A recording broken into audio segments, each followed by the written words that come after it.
मैले अहिले यतिखेर भुजुङको यो मनोरम दृश्यलाई कैद गरेको छु।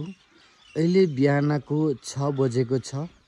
मौसम एकदम बिहानै 6 बजे नै क्लियर भइसकेको छ। यो अत्यन्तै मिलेको गाउँ, सबै एकै नासका घरहरू, अत्यन्तै प्रकृतिले पनि सुन्दर यो ठाउँ। यो लमजुङमा रहेको घलेगाउँ भन्दा तलको यो भुजुङ गाउँ हो।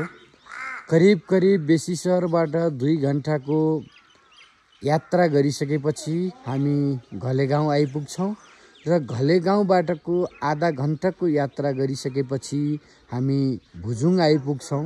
यही भुजुङको अत्यन्तै रमणीय गाउँ हो। यो एसियाकै नमुना गाउँले पनि यो ठाउँ अत्यन्तै प्रख्यात छ।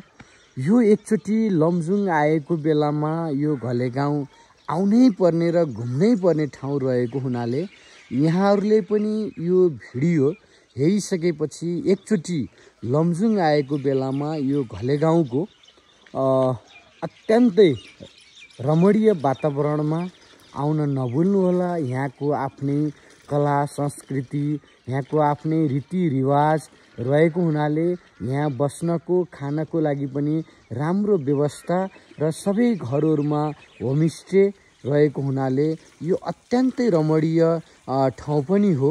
अहिले हामी भुजुङमा रहेको यो ठुलो घर भन्ने होमस्टेमा बसेका छौँ। यो लामा घर भन्छ। यो साँच्चीकै लामो घर पनि रहेछ। यो घरमा अत्यन्तै राम्रो सुविधा सम्पन्न ठाउँ पनि रहेछ। बस्नको लागि अत्यन्तै सुविधा सम्पन्न रहेछ। सबै घरहरू बस्नको लागि योग्य छन्। होमस्टेहरू अत्यन्तै रमणीय छ। यो हजुरहरूको पक्कै पनि यो भिडियो हेरिसकेपछि मन लोभ्याउने नै छ। एकचोटि तपाईँलाई लमजुङको घलेगाउँ भुजुङ घुम्नको लागि मन लोभ्याउने नै छ। म पनि आएँ, हजुरहरू पनि आउनुहोस्। हस्त, धन्यवाद।